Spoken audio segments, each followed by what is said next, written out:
नमस्कार दोस्तों, स्वागत है आप सभी का हमारे चैनल की एक और ज्ञानवर्धक और पावन वीडियो में। भक्तों, आज की इस विशेष वीडियो में हम बात करने वाले हैं सावन मास के कृष्ण पक्ष में आने वाली परम पवित्र कामिका एकादशी व्रत के बारे में।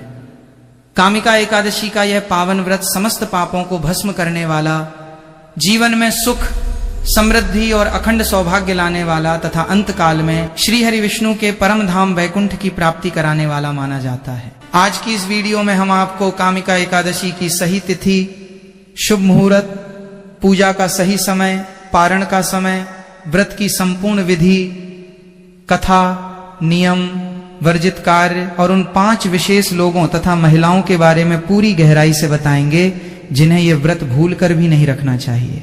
इसलिए आप सभी भक्तों से विनम्र निवेदन है कि जन सेवा और जन कल्याण के इस धार्मिक यज्ञ में शामिल होकर इस वीडियो को बिना काटे, बिना छोड़े अंत तक पूरी निष्ठा और ध्यान पूर्वक जरूर देखें, क्योंकि आधा अधूरा ज्ञान हमेशा घातक होता है और उससे व्रत का पूरा फल प्राप्त नहीं होता।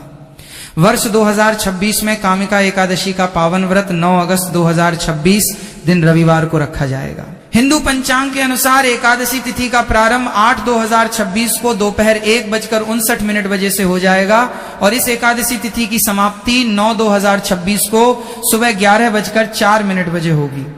सनातन धर्म में उदया तिथि की मान्यता होने के कारण कामिका एकादशी का मुख्य व्रत 9/2026 दिन रविवार को ही रखा जाएगा। वहीं व्रत का पारण यानी व्रत खोलने का सबसे शुभ मुहूर्त 10/2026 दिन सोमवार को प्रातःकाल 5:47 बजे से लेकर सुबह 8:01 बजे तक रहेगा। एकादशी के मुख्य दिन यानी 9 को पूजा अर्चना का सबसे उत्तम और अभिजीत मुहूर्त सुबह 6:05 बजे से लेकर सुबह 8:30 बजे तक रहेगा, जिसमें भगवान श्री हरि विष्णु का षोडशोपचार पूजन, तुलसी पत्र अर्पण और कथा का श्रवण करना करोड़ों यज्ञों के फल के बराबर माना गया है। शास्त्रों में वर्णित है कि कामिका एकादशी का व्रत करने से साधक को वाजपेय यज्ञ के समान फल की प्राप्ति होती है और अनजाने में हुए ब्रह्महत्या जैसे घोर पापों से भी मुक्ति मिल जाती है। अब आइए अत्यंत विस्तार से जान लेते हैं कि वे कौन सी 5 मुख्य महिलाएं या साधक हैं जिन्हें कामिका एकादशी का ये पावन व्रत भूल कर भी नहीं रखना चाहिए, वरना देवादिदेव श्री हरि विष्णु और माता लक्ष्मी घोर क्रोधित हो सकते हैं और आपके घर में कंगाली, दरिद्रता तथा गृह क्लेश का स्थायी वास हो सकता है। पहली स्थिति, जो लोग या महिलाएं केवल समाज में दिखावे के लिए, दूसरों को नीचा दिखाने के लिए या अपनी झूठी भक्ति का आडंबर रचने के लिए उपवास रखते हैं, उन्हें कामिका एकादशी का व्रत बिल्कुल नहीं रखना चाहिए। भगवान जनार्दन अंतर्यामी हैं, वे किसी के बाहरी दिखावे या ढोंग से प्रसन्न नहीं होते। वे केवल भक्त के निश्चल, निस्वार्थ और पवित्र भाव के भूखे हैं। जो लोग मन में कपट रखकर व्रत का ढोंग करते हैं, माता लक्ष्मी उनसे रुष्ट होकर हमेशा के लिए उनके घर का त्याग कर देती हैं। दूसरी स्थिति, व्यभिचारी, अनैतिक, चरित्रहीन या दूसरों का अहित सोचने वाले व्यक्तियों को एकादशी का व्रत नहीं रखना चाहिए। शास्त्रों में स्पष्ट कहा गया है कि जब तक मन और शरीर की आंतरिक पवित्रता अक्षुण्ण न हो, तब तक किया गया कोई भी धार्मिक अनुष्ठान पूरी तरह से निष्फल रहता है। ऐसे अशुद्ध मन और शरीर से भगवान विष्णु या माता तुलसी का स्पर्श करने से महादोष लगता है और उसका दुष्परिणाम पूरे परिवार को झेलना पड़ता है।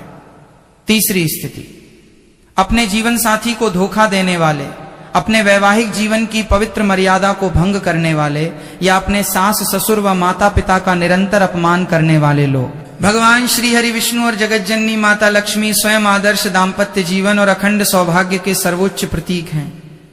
जो लोग अपने पवित्र रिश्तों को तोड़ते हैं, अपने जीवन साथी का अनादर करते हैं या वृद्ध परिजनों को कटु वचन बोलते हैं, उनकी पूजा और व्रत को श्री हरि कभी स्वीकार नहीं करते। चौथी स्थिति, महिलाओं के लिए मासिक धर्म यानी पीरियड्स और सूतक या पातक काल की स्थिति। शास्त्रों के अनुसार मासिक धर्म के दौरान स्त्रियों के शरीर में ऊर्जा का स्तर अलग होता है, इसलिए उस समय पूजा पाठ, मंदिर जाना, भगवान की मूर्तियों या पूजन सामग्री का स्पर्श करना पूर्णतः वर्जित माना गया है। यदि व्रत के दिन अचानक मासिक धर्म शुरू हो जाए तो परेशान न हो, आप खान पान के नियमों का पालन जारी रखें, लेकिन शारीरिक रूप से पूजा न करके दूर बैठकर मन ही मंदे नमो भगवते वासुदेवाय का मानसिक जाप करें। इसी तरह यदि घर में किसी बच्चे का जन्म हुआ हो या किसी का निधन हुआ हो तो सूतक काल में भी देव पूजन वर्जित होने के कारण व्रत का प्रत्यक्ष पूजन नहीं करना चाहिए। पांचवी स्थिति, जो महिलाएं या पुरुष स्वभाव से अत्यधिक क्रोधी हैं, जिनकी जुबान पर बात बात पर गालियां, कड़वे शब्द और दूसरों के लिए बद्दुआएं रहती हैं, उन्हें व्रत रखने से पहले अपनी वाणी और आचरण को शुद्ध करना चाहिए। यदि आप एक तरफ भगवान का उपवास रख रहे हैं और दूसरी तरफ अपने मुख से दूसरों का दिल दुखा रहे हैं, तो आपकी संपूर्ण पूजा भस्म हो जाती है। जिस घर में दिन रात कलेश, गाली गलौज और अशांति का माहौल रहता है, उस घर की चौखट पर भी माता लक्ष्मी कभी अपने चरण नहीं रखती। इसलिए सात्विक और शांत मन ही श्री हरि का वास्तविक निवास स्थान है। कामिका एकादशी के दिन किए जाने वाले धार्मिक नियमों, कठोर वर्जित कार्यों और पूजा की विधि को समझना हर भक्त के लिए अत्यंत आवश्यक है, क्योंकि अनजाने में की गई एक छोटी सी भूल भी आपके संपूर्ण व्रत के पुण्य को भस्म कर सकती है। कामिका एकादशी तिथि के दिन चावल का सेवन करना और भगवान विष्णु को पूजा में अक्षत यानी चावल अर्पित करना शास्त्रों में सबसे बड़ा महापाप माना गया है।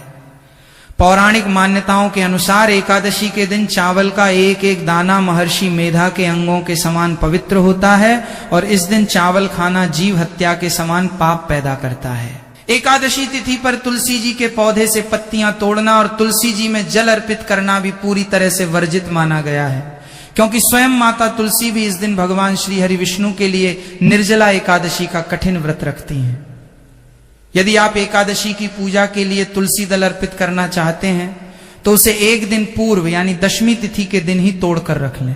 एकादशी के पावन दिन पर घर के भीतर लहसुन, प्याज, मांस, मदिरा, अंडा और किसी भी प्रकार के तामसिक भोजन का प्रवेश सख्त मना होता है। व्रत रखने वाले साधक को दिन भर पूर्ण ब्रह्मचर्य का पालन करना चाहिए। मन में किसी भी प्रकार का काम वासना, अहंकार, ईर्ष्या या क्रोध का विचार नहीं आने देना चाहिए। एकादशी के दिन दोपहर के समय सोने से पूरी तरह बचना चाहिए, क्योंकि शास्त्रों के अनुसार दिन में सोने से शरीर में तमोगुण और आलस्य की वृद्धि होती है, जिससे व्रत का प्रभाव क्षीण हो जाता है। इसके स्थान पर साधक को भगवान विष्णु के परम पावन मंत्रों का जाप करना चाहिए, विष्णु सहस्त्र नाम का पाठ करना चाहिए या श्रीमद् भगवद गीता का अध्ययन करना चाहिए। पूजा के दौरान काले रंग के वस्त्र पहनने से परहेज करें, क्योंकि काला रंग नकारात्मक ऊर्जा और शोक का प्रतीक माना गया है। इसके विपरीत भगवान विष्णु की पूजा में पीले, लाल, नारंगी या सफेद रंग के स्वच्छ वस्त्र धारण करना अत्यंत शुभ और फलदायी होता है। कामिका एकादशी के दिन भगवान विष्णु को बासी या अशुद्ध सामग्री कभी न चढ़ाएं और केतकी का फूल तथा सिंदूर अर्पित करने से पूरी तरह बचें। इसके स्थान पर भगवान विष्णु को पीला चंदन, पीले पुष्प, तुलसी पत्र, पंचामृत, केला, मखाना, पंजीरी और शुद्ध देसी घी से बनी मिठाइयों का भोग लगाना अत्यंत प्रिय है। इस पावन दिन घर के पूजा स्थान में दक्षिणावर्ती शंख या पारद लक्ष्मी नारायण की मूर्ति स्थापित करने से दरिद्रता का नाश होता है। तांबे के पात्र में गंगा जल भरकर पूरे घर में छिड़कने से नकारात्मक ऊर्जा तुरंत समाप्त हो जाती है। कामिका एकादशी पर खान पान पूरी तरह से सात्विक होना चाहिए। व्रत रखने वाले साधक कुट्टू का आटा, सिंघाड़ा, साबूदाना, सेंधा नमक, गाय का दूध, दही, मखाना, केला, सेब और अंगूर का सेवन कर सकते हैं। इस दिन किसी गरीब या योग्य ब्राह्मण को पीला अन्न, फल, वस्त्र या चने की दाल का दान करना तथा छोटी कन्याओं को मीठी खीर का भोजन कराना अत्यंत पुण्यदायी माना गया है। शाम के समय तुलसी जी के पौधे के पास और घर के मुख्य द्वार पर शुद्ध देसी घी का दीपक प्रज्वलित करें। यदि घर में नकारात्मकता या व्यापार में रुकावट आ रही हो तो पीले कपड़े में 11 पीली कौड़ियां और थोड़ा सा पीला सरसों बांधकर भगवान विष्णु के चरणों में रखें और ते नमो भगवते वासुदेवाय मंत्र का 108 बार जाप करें।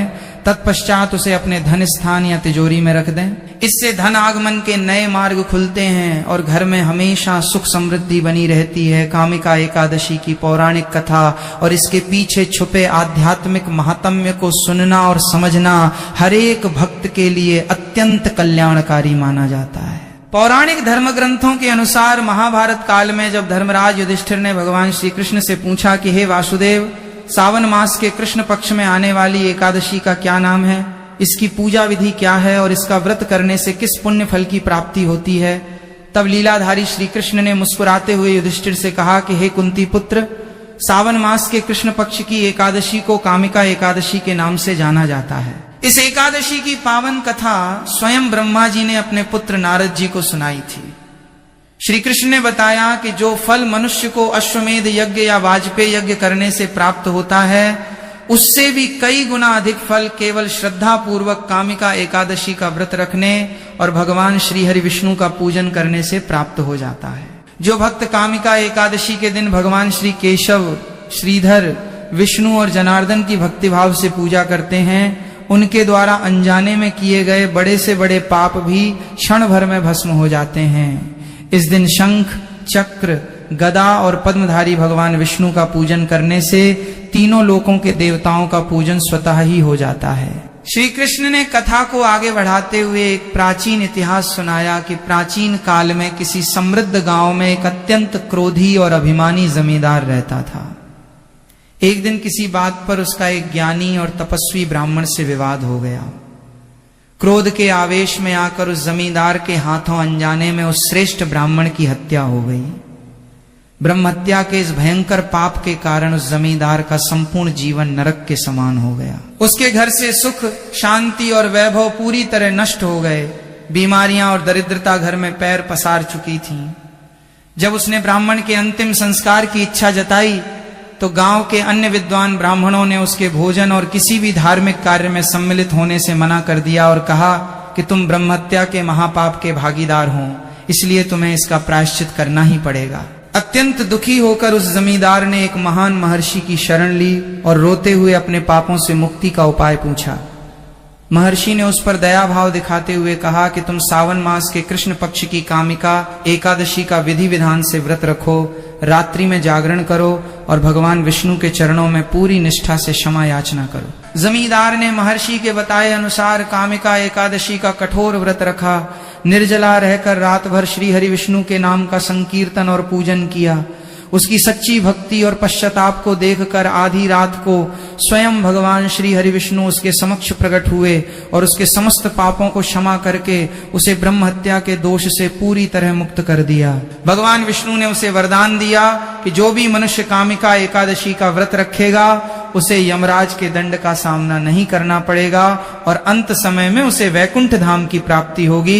भगवान श्री हरि विष्णु और माता लक्ष्मी की कृपा प्राप्त करने के लिए कामिका एकादशी के दिन किए जाने वाले विशेष उपायों, मंत्र जाप और पूजन सामग्रियों का बहुत बड़ा महत्व शास्त्रों में बताया गया है। कामिका एकादशी के पावन अवसर पर सुबह जल्दी उठकर सूर्योदय से पूर्व स्नान करना चाहिए। स्नान के जल में थोड़ा सा गंगा जल और चुटकी भर हल्दी मिलाकर स्नान करना अत्यंत शुभ माना जाता है। इससे शरीर की नकारात्मक ऊर्जा दूर होती है और सात्विक भाव का संचार होता है। स्नान के पश्चात स्वच्छ पीले या लाल रंग के वस्त्र धारण करें और सूर्य देव को तांबे के लोटे से जल अर्पित करें। इसके बाद अपने घर के मंदिर की सफाई करके भगवान विष्णु और माता लक्ष्मी की प्रतिमा या चित्र के सामने दीप प्रज्वलित करें। यदि आपके घर में लड्डू गोपाल या शालिग्राम जी हैं तो उन्हें पंचामृत से स्नान कराएं। पंचामृत में दूध, दही, घी, शहद और शक्कर का प्रयोग करें तथा उसमें एक तुलसी पत्र अवश्य डालें, क्योंकि बिना तुलसी दल के भगवान विष्णु पंचामृत स्वीकार नहीं करते। पूजन के समय भगवान विष्णु को पीला चंदन लगाएं, पीले पुष्पों की माला अर्पित करें और तुलसी पत्र चढ़ाएं। शास्त्रों में कहा गया है कि कामिका एकादशी के दिन भगवान केशव को अर्पित किया गया एक तुलसी पत्र सोने और चांदी के दान से भी अधिक पुण्य प्रदान करता है। इस दिन तुलसी पत्र चढ़ाने से यमराज के दूत भी साधक के पास नहीं आते। इसके बाद भगवान विष्णु को केले, मखाने की खीर, भुनी हुई पंजीरी और पंचमेवा का भोग लगाएं। यदि आपके जीवन में लंबे समय से आर्थिक तंगी चल रही है या सिर पर कर्ज का बोझ बढ़ता जा रहा है तो कामिका एकादशी के दिन शाम के समय एक विशेष उपाय अवश्य करें। एक पीले रंग के रेशमी कपड़े में 11 पीली कौड़ियां, थोड़ा सा पीला सरसों और 5 छोटी गांठें साबुत हल्दी की बांध लें। इस पोटली को भगवान विष्णु के चरणों में रखें और ते नमो भगवते वासुदेवाय मंत्र का 108 बार जाप करें। पूजा संपन्न होने के बाद इस पोटली को अपने घर की तिजोरी, अलमारी या धन रखने वाले स्थान पर स्थापित कर दें। इस अचूक उपाय से माता लक्ष्मी की असीम कृपा प्राप्त होती है और रुका हुआ धन वापस मिलने के योग बनने लगते हैं। इसके अलावा यदि आपके घर में वास्तु दोष या नकारात्मक ऊर्जा का प्रभाव है जिसके कारण परिवार के सदस्यों में अकारण झगड़े होते रहते हैं तो एकादशी की संध्या काल में तुलसी जी के पौधे के पास शुद्ध देसी घी का दीपक जलाएं और तुलसी जी की 11 बार परिक्रमा करें। तुलसी जी के पास बैठकर दे वासुदेवाय नमः का जाप करने से घर का वातावरण शांत और पवित्र होता है। एकादशी के दिन गौ माता की सेवा करना भी महापुण्यदायी माना गया है। इस दिन पहली रोटी गाय माता के लिए निकालें, उस पर थोड़ा सा गुड़ और चना दाल रखकर गाय को अपने हाथों से खिलाएं। ऐसा करने से पितृदोष शांत होते हैं और भगवान विष्णु के साथ साथ सभी 33 कोटि देवी देवताओं का आशीर्वाद प्राप्त होता है। कामिका एकादशी के व्रत की पूर्णता और उसका संपूर्ण पुण्य फल प्राप्त करने के लिए व्रत के पारण के नियमों, द्वादशी तिथि के कर्तव्यों और अंत में किए जाने वाले संकल्प को समझना अत्यंत अनिवार्य है। एकादशी का व्रत केवल उपवास रखने तक सीमित नहीं होता, बल्कि अगले दिन द्वादशी तिथि के शुभ मुहूर्त में सही विधि से व्रत खोलने यानी पारण करने पर ही इसका अनुष्ठान पूर्ण माना जाता है। वर्ष 2026 में कामिका एकादशी का पारण 10 अगस्त 2026 दिन सोमवार को प्रातःकाल 5:47 बजे से लेकर सुबह 8:01 बजे के बीच किया जाएगा। पारण के दिन सुबह जल्दी उठकर स्नान ध्यान से निवृत्त होकर स्वच्छ वस्त्र धारण करें और भगवान श्री हरि विष्णु व माता लक्ष्मी का ध्यान करते हुए उनका धन्यवाद करें कि उन्होंने आपका व्रत निर्विघ्न संपन्न कराया। पारण करने से पूर्व घर के मंदिर में दीप जलाएं और भगवान को भोग लगाएं। द्वादशी तिथि के दिन अपनी सामर्थ्य के अनुसार किसी योग्य ब्राह्मण, साधु संत या किसी जरूरतमंद व्यक्ति को पीला अन्न जैसे चना दाल, चावल, गेहूं, पीला वस्त्र, फल, गुड़ और यथाशक्ति दक्षिणा का दान अवश्य करें। शास्त्रों के अनुसार दान के बिना एकादशी व्रत का फल अधूरा रहता है। दान देने के बाद ही स्वयं भोजन ग्रहण करके व्रत का पारण करें। पारण का भोजन पूरी तरह से सात्विक होना चाहिए। इसमें लहसुन, प्याज या अत्यधिक तेल मसाले का प्रयोग न करें। पारण के समय सबसे पहले भगवान के चरणामृत, तुलसी दल या गाय के शुद्ध दूध से व्रत खोलना अत्यंत शुभ माना जाता है। इसके पश्चात ही सात्विक भोजन ग्रहण करें। एकादशी के अगले दिन यानी द्वादशी को भी अपने मन में किसी के प्रति ईर्ष्या, द्वेष, क्रोध या अहंकार न आने दें और सात्विक दिनचर्या का पालन करें। जो भक्त पूरे नियम, श्रद्धा और भक्तिभाव के साथ कामिका एकादशी का ये पावन व्रत पूरा करते हैं, उनके जीवन से समस्त पाप, दुख, बीमारियां और दरिद्रता हमेशा हमेशा के लिए समाप्त हो जाती हैं।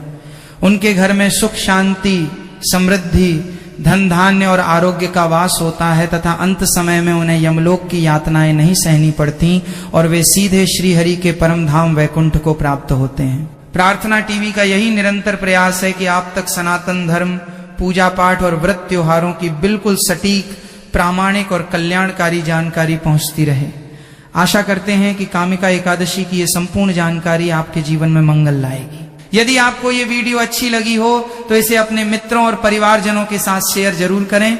वीडियो को एक प्यारा सा लाइक करें और कमेंट बॉक्स में जय श्री हरि विष्णु या जय माता लक्ष्मी लिखकर अपनी उपस्थिति दर्ज कराएं। चैनल को सब्सक्राइब करके बेल आइकन दबाना न भूलें ताकि ऐसी ही दिव्य जानकारियां आपको समय पर मिलती रहें।